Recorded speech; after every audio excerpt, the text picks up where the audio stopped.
विधवा पेंशन योजना, ये किसकी योजनाएं थी? सब खत्म। लैपटॉप भी धर्म देखते दिया जाता था। भाई साहब जो है अखिलेश यादव जी सिर्फ मुसलमान यादवों की बात करते हैं, हम सवर्ण कहाँ चले गए? बिल्कुल कर रहे हैं, वही उन्होंने कहा है कि हमको वोट आज तक उन्होंने कहा है कि मुस्लिमों और यादवों के अलावा किसी का वोट नहीं मिलता। अखिलेश यादव जी नहीं आएंगे, किसी कीमत पे नहीं आएंगे। कारण समझ लीजिएगा, 370 धारा हट चुकी है तो 370 यहाँ सीटें भी आएंगी। अगर इससे कम आ जाए तो फिर मैं यहीं आपके चैनल पे खड़ा रहूंगा, भाई भी हमारा खड़ा रहेगा यहीं। क्या लगता है किसकी सरकार आएगी इस बार? मुझे लगता है योगी जी फिर दोबारा आ रहे हैं। योगी जी युवाओं के चेहरे हैं, युवाओं के लिए आइडन है, और जिस तरह से उन्होंने कोरोना काल में काम किया, मुझे लगता है लोगों ने उनको सराहा है। वो खुद पॉजिटिव होते हुए लोगों की मॉनिटरिंग की है और धरातल पर काम किया है। जिस वक्त अखिलेश जी अपने बंगले में बैठे खुद को क्वारंटाइन करे हुए थे कोरोना से डर के, तब उत्तर प्रदेश का मुख्यमंत्री सड़कों पर निकल के काम कर रहा था, तो उसका काम बोलता है। इसलिए मैं इस आधार पर कह रहा हूँ कि योगी जी दोबारा आएंगे। नारा तो अखिलेश का है, काम बोलता है। काम तो पहले बोलता था और उत्तर प्रदेश की जनता ने देख लिया। अगर काम बोलता होता तो शायद उत्तर प्रदेश में 2 लड़के टहल ना रहे होते, और आज वो दोनों बेरोजगार हैं, आपने देख लिया होगा। करें योगी जी आएंगे, योगी की सरकार आएगी? सर देखिए, परिवर्तन ही संसार का नियम है और मेरे हिसाब से मतलब अखिलेश यादव की सरकार आने की पूरी संभावना है। देखिए, पेट्रोल डीजल के दाम बढ़ चुके हैं। 8,000, 10,000, 12,000 रुपए की नौकरी में कोई मतलब 950 रुपये का सिलेंडर मतलब बिक रहा। सरकार को ये सोचना चाहिए कि महंगाई मतलब कम करें, और अखिलेश यादव ने बहुत ही काम किया। और मैं मतलब देखिए, जनता है, जनता ने योगी जी को अगर चुना तो ये जनता का व्यू था। मैं एक मतलब आम आदमी हूँ, ये मेरी अपनी राय है कि अखिलेश यादव के ज़्यादा चांसेस हैं, क्योंकि उन्होंने मेट्रो बनवाई, स्टेडियम बनाया, और मतलब कहते हैं ना जाने कितने विकास मतलब काम किए हैं। आपको योगी सरकार में कोई लाभ नहीं मिला? सर देखिए, अभी अखिलेश यादव जी का मतलब एक मतलब स्टेटमेंट आया है कि उनकी अगर सरकार बनेगी तो 300 यूनिट बिजली फ्री होगी। और मैं आपको ये बताना देखिए, मैं आपको ये बताना चाहूँगा कि सर, मैं आपको ये बताना चाहूँगा कि कोरोना काल में जहाँ मतलब 3 महीने लॉकडाउन हुआ था, सरकार को सबसे पहले जो व्यापारियों का बिजली का बिल माफ़ करना चाहिए, बच्चों की फीस माफ़ करनी चाहिए, इसकी ओर कदम उठाने चाहिए। मेरे हिसाब से अखिलेश यादव ही आएंगे। फ्री का राशन आएंगे भाई साहब, फ्री, मैं बता रहा हूँ 3 महीने फ्री का राशन मिल रहा है जिन्हें, वो इस तरह की बातें बोल रहे हैं। और मुझे लगता है कि सरकार का खा के सरकार को इस तरह से दोषारोपण नहीं करना चाहिए था। और सबसे ज्यादा फायदा इन्हीं को मिला है। अखिलेश फ्री में बिजली देने के लिए बोले, इसलिए लोग बोल रहे हैं अखिलेश आएंगे। आप दिल्ली का हाल देख रहे होंगे, फ्री की बिजली है, जनता पागल थी, फ्री के लालच में आ गई, आज पछता रही है, रो रही है। दिल्ली में गटर बनी पड़ी रोडों का। आप मेट्रो की बात कर रहे हैं, अखिलेश ने सिर्फ टेंडर पास करा, पैसा योगी मोदी का लगा है। आप मानते इस बात को? नहीं मानते। योगी काल आने के बाद ही तो, मोदी के बाद मेट्रो आई है, नहीं आई है, पास पहले हुए थे। रही बात हाईवे की, आज देश का कौन सा कोना है ऐसे जिसमें 24 घंटे के अंदर बाई रोड सर्वाइव नहीं कर सकते हम? हर एक कोना है इसका। इतने बढ़िया बढ़िया हाईवे बने हुए, ईस्टर्न पेरीफेरल ले लीजिए आप देख रहे हैं, आप रेलवे लाइन जा रही है सीधी यहाँ से उत्तर प्रदेश सीधी मुंबई जा रही है। कितना टैक्स, रोड टैक्स बचेगा उसका, कितनी रोजगारी बढ़ेगी उसकी? आप मानते हैं इस बात को? नहीं मानते। आप कह रहे हैं सड़क का काम हुआ है तो सेंट्रल गवर्नमेंट का काम है ना, सरकार, प्रदेश सरकार की बात है। आप कह रहे हैं कोरोना काल में हॉस्पिटल की बात करें। आप सरकारी, जो लोग बोल रहे हैं सरकार ने कुछ नहीं किया, सरकारी अस्पताल में जाके देखिए, पूरा 1 नंबर का काम हुआ। सारी वैक्सीन मुफ्त में दी है, अच्छी फैसिलिटी दी गई है पूरी तरीके से। अखिलेश जी बोल रहे हैं कि 400 सीटें हम पाएंगे, 3 सीटें विपक्षी पाएंगे। देखिए भैया कि वो तो एक बात थी वहाँ पर जो डिबेट में हुई, लेकिन 350 सीटें लेकर पूरी बहुमत के साथ अखिलेश सरकार बना रहे हैं। अखिलेश भैया ने जो काम किया, आज पूरी जनता निराश है, हताश है, बेरोजगारी की समस्याओं से हम सब जूझ रहे हैं, महंगाई से इतना ज़्यादा जनता त्रस्त हो चुकी है। मैं देख रहा हूँ कोरोना काल की जिस तरह बात कर रहे हैं, कोरोना काल में जिस तरीके से सरकार विफल रही है, योगी आदित्यनाथ ने, जब मोदी के लिए तब भी 350 सीटें भाजपा ने यहाँ नहीं जीती उत्तर प्रदेश में जी, तब अखिलेश कैसे जीतेंगे? ये भैया पूरी तरीके से उत्तर प्रदेश की जनता हताश हो चुकी है। वो गुमराह कर दिया उसे एक मिनट, लव जिहाद के नाम पर, जिस तरीके से गौ हत्या के नाम पर, जिस तरीके से राम जन्मभूमि के नाम पर, 370 के नाम पर, एक मिनट भाई, गुमराह किया गया। आज जनता उसको एहसास कर रही है कि हमने क्या खो दिया, माननीय अखिलेश यादव जैसे नेतृत्व को खो दिया हमने उत्तर प्रदेश की सरकार में। नहीं, कोई सवाल ही नहीं उठता अखिलेश जी का, वापसी करने का कोई मतलब ही नहीं साहब। कहाँ से आ जाएंगे? 400 कह रहे हैं 403 में 400 सीटें हम। गुस्सा आता है, भाभी जी को गुस्सा आता है, तो 300। पहली बात समझ लीजिएगा, अखिलेश यादव जी नहीं आएंगे, किसी कीमत पे नहीं आएंगे। कारण समझ लीजिएगा भाई साहब, कारण समझ लीजिएगा। मैंने नहीं, आप वाले में मैंने नहीं बोला, आप प्लीज देखिए, 370 धारा हट चुकी है तो 370 यहाँ सीटें भी आएंगी। अगर इससे कम आ जाए तो फिर मैं यहीं आपके चैनल पे खड़ा रहूंगा, भाई भी हमारा खड़ा रहेगा यहीं। बाकी किसी की, बाकी सब खत्म। 405 सीटों में बाकी सब खत्म। 403 में बाकी सब खत्म। 370 हमारी सीटें आ रही हैं। आदित्य योगीनाथ फिर से मुख्यमंत्री बनेंगे और कोई नहीं हो सकता है। साहब कितना तबाह करेंगे उत्तर प्रदेश? 370 सीटें भाई साहब बिल्कुल 370 सीटें आएंगी। और अभी जैसे भाई साहब ने कहा कि लव जिहाद का एजेंडा बताया था, मैं इनसे बोलना चाहता हूं कि ये बताइए कि अखिलेश सरकार में जिस तरह से सांप्रदायिक दंगे हुए, शायद उत्तर प्रदेश की जनता भूली नहीं। वो चाहे कैराना हो, चाहे मुजफ्फरनगर का दंगा हो, आप उठा के देख लीजिए 5 साल, क्या उत्तर प्रदेश में कोई घटना घटी? नहीं घटी।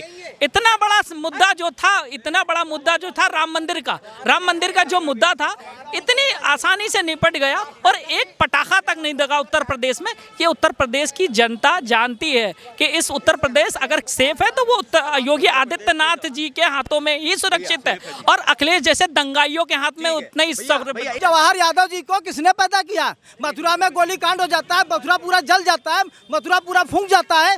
जवाहर यादव जी किसके शासन में थे? जवाहर यादव जी कौन थे? या आप कोई बताएगा? जवाहर यादव जी के पास तमाम चीजें समाजवादी की थी।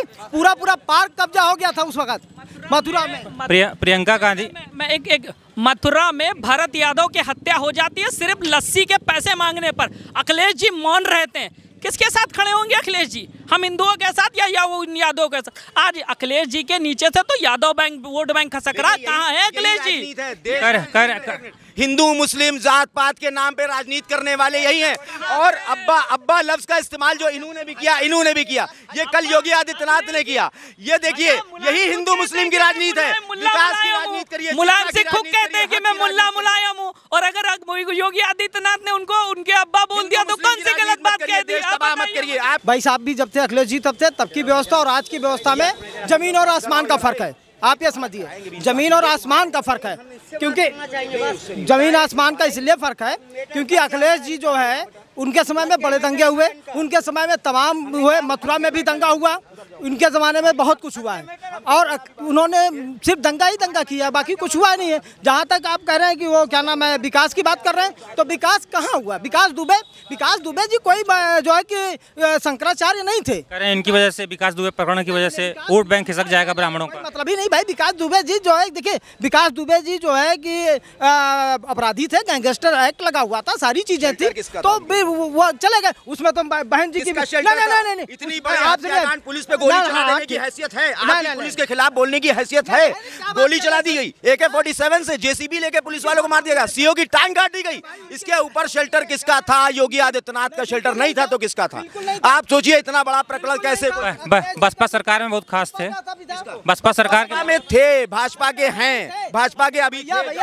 मैं इनसे पूछना चाहता हूं कि पिछली उत्तर प्रदेश सरकार में, अखिलेश सरकार में अब एक गायत्री प्रसाद प्रजापति थी, उनका शेल्टर किसका था? अमेठी के नेता थे। बिल्कुल अमेठी के नेता थे। एक BPL कार्ड धारक एक इतना बड़ा भूमाफिया बन जाता है, उसके ऊपर शेल्टर किसका था? मैं इनसे पूछना चाहता हूं, जवाब दें। ये गायत्री प्रसाद प्रजापति के ऊपर हाथ किसका था? भाई साहब ऐसे तो देखिए, ब्रजेश सिंह को किसने सरेंडर कराया? ये बातें चलती रहेंगी। देखिए सबके पास माफियाओं की, बहुत बड़ी माफियाओं का नहीं क्यों? ब्रजेश सिंह 2008 में सरेंडर हुए थे। सुन, किसकी सरकार थी? भाजपा की सरकार में सरेंडर नहीं, भाजपा की सरकार नहीं किया। उत्तर प्रदेश में सरेंडर नहीं हुए थे वो। कहाँ पे सरेंडर हुए थे?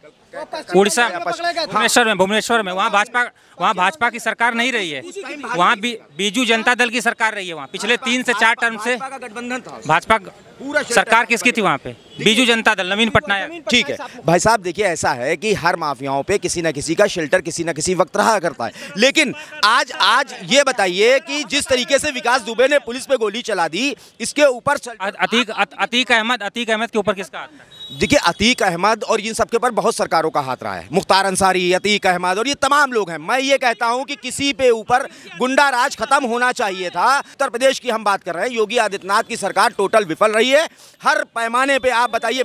सरकार बिल्कुल कह रहे हैं साहब, आप बिल्कुल भाई साहब गलत कर रहे हैं। आदित्य योगीनाथ की सरकार सफल रही है और सफलता के 4.5 साल हो चुके हैं। मैं भी आपसे हाथ जोड़ रहा हूँ भाई, मैं हाथ जोड़ रहा हूँ कि इस बार आप भाई साहब उत्तर प्रदेश को बचाइए। मैं आपसे निवेदन करना चाहता हूं क्योंकि आपके बच्चे पढ़े लिखेंगे, नौकरी कहां मिलेगी? मैं आपको बता दूं, करें अखिलेश को लाइए, यूपी बचाइए। मैं बता दे रहा हूं, अखिलेश जी के जनप्रतिनिधि जब ये कहते हैं कि वैक्सीन लगाने से लोग नपुंसक हो जाएंगे, तो क्या ऐसे लोगों से उत्तर प्रदेश के विकास की बात आप सार्थक मानते हैं? मुझे तो नहीं लगता कि हमने 5 साल देख तो लिया अखिलेश जी ने किया क्या है? अखिलेश जी ने सिर्फ युवाओं को सिर्फ ढकोसला दिया है, कुछ नहीं। अखिलेश जी ने युवाओं के स्वाभिमान को मात्र 500 रुपए में महंगाई बेरोजगारी भत्ते के नाम पर खरीद लिया। और उत्तर प्रदेश में आज जब योगी आदित्यनाथ जी की सरकार है, केंद्र में मोदी जी बैठे, तो आज बहुत सारी योजनाएं चल रही हैं जो युवाओं के लिए सार्थक साबित हो रही हैं। उसमें बहुत सारी योजनाएं, जिसमें 50,000 रुपए से लेकर 5 लाख रुपए तक के लोन का प्राविधान है, जिससे रोजगार कर सकता आदमी कहते हैं ना कि आत्मनिर्भर बन सकता। और आत्मनिर्भर बनाने की एक मुहिम चल रही है। और आप तो पता ही है, आप जिस तरह से मैंने बताया कि पिछली सरकार में किस तरह से कोई भी स्कीम करें, योगी की सरकार रोजगार दे रही है, रोजगार के लिए माहौल बना रही है। भाई साहब, जिस तरीके से आंकड़े बता रहे हैं, गवर्नमेंट का सर्वे बता रहे हैं कि बेरोजगारी इंतहा से ज्यादा बढ़ चुकी है। सुनिए, इनके ऊपर एक बात मैं बता दूं कि एक भाई साहब, जिस तरीके से कन्या विद्याधन, लैपटॉप वितरण, शिक्षा के क्षेत्र में कन्या विद्याधन, विधवा पेंशन योजना, ये किसकी योजनाएं थी? सब खत्म। लैपटॉप भी धर्म देखते दिया जाता हॉस्पिटल में। एक मिनट भाई साहब, लैपटॉप भी धर्म देखकर दिया जाता। देखिए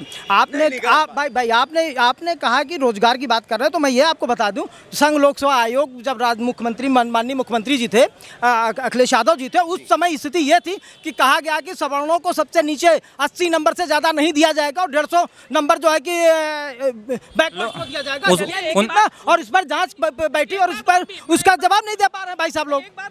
अखिलेश यादव आयोग कहा जाता था उस समय, शायद यादव आयोग भी कहा जाता था। उसको यादव आयोग ही था, सारे लोग। धर्म और जात पात की राजनीति हमेशा भारतीय जनता पार्टी ने की है, और जैसे जैसे चुनाव आएगा वैसे वैसे भाई साहब यही होगा। ये एक मिनट, ये आप ये सोचिए, लोहिया हॉस्पिटल में अभी 1 रुपए का जो पर्चा बनता था, जाति की राजनीति तो अखिलेश भी कर रहे हैं, वो भी ब्राह्मण सम्मेलन करवा रहे हैं। देखिए, ब्राह्मण सम्मेलन तो बसपा भी मनाने की कोशिश कर रही है, पूरी तरीके से सम्मेलन करा रही है, अखिलेश यादव भी करा रहे हैं। देखिए, जात पात की राजनीति सब करते हैं, लेकिन सबसे ज्यादा धर्म और जात पात के नाम पर अगर एक दूसरे के खिलाफ किसी ने एक दूसरे को लड़वाया है, तो किसने लड़वाया? वो भारतीय जनता पार्टी की सरकार है। दंगे और फसाद और तासुब जिस तरीके से बढ़ा है, जात भाई जात और पात की राजनीति की बात आप करेंगे तो नहीं, विकास की बात, जात और पात की बात कर रहे हो तो बहुजन समाज पार्टी ने दलितों बंद कर दिया योगी। अरे यार सुन लीजिए, आप पहले जात पात की आप बात कर रहे हैं तो जात पात में आ जाइए कि बहन जी और क्या किया था, सोशल इंजीनियरिंग किसको लेके आने की प्रयास कर रही है, ब्राह्मण और दलितों की बात कर रहे हैं। भाई साहब जो है अखिलेश यादव जी सिर्फ मुसलमान यादवों की बात करते हैं, हम सवर्ण कहाँ चले गए? बिल्कुल कर रहे हैं, वही उन्होंने कहा है कि हमको वोट आज तक उन्होंने कहा है कि मुस्लिमों और यादवों के अलावा किसी ने काम।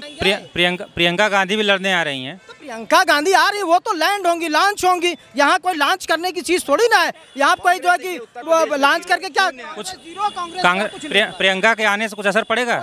नहीं, बिल्कुल असर नहीं पड़ेगा। कांग्रेस जो है उत्तर प्रदेश में फिलहाल बिल्कुल शून्य पे है, और प्रियंका गांधी के आने से या किसी के भी कांग्रेस किसका नुकसान करेगी? कांग्रेस, देखिए सपा का या भाजपा? देखिए, जो भी कांग्रेस नुकसान किसका करेगी, मुझे नहीं लगता है कि बहुत बड़ा नुकसान किसी को कर पाएगी, लेकिन थोड़ा अगर एक पर देखिए ओवैसी, देखिए वही राजनीति है जिस तरीके से ओवैसी को हम लोगों ने कभी नेता नहीं माना, ठीक है। ओवैसी यहाँ पर आए हैं, भारतीय जनता पार्टी के साथ उनका क्या संबंध है ये मैं नहीं जानता हूँ, इसमें मैं कहना भी नहीं चाहता हूँ। भारतीय जनता पार्टी समाजवादी पार्टी के वोट को काटने के लिए ऐसे लोगों को हमेशा हर चुनाव में आगे करती है। ओवैसी को भाजपा लेके आ रही है वो तो ये अच्छी तरह से बता दे, अगर ओवैसी को भाजपा अगर ओवैसी को लेके आती तो अखिलेश जी को पश्चिम बंगाल जीत लेते और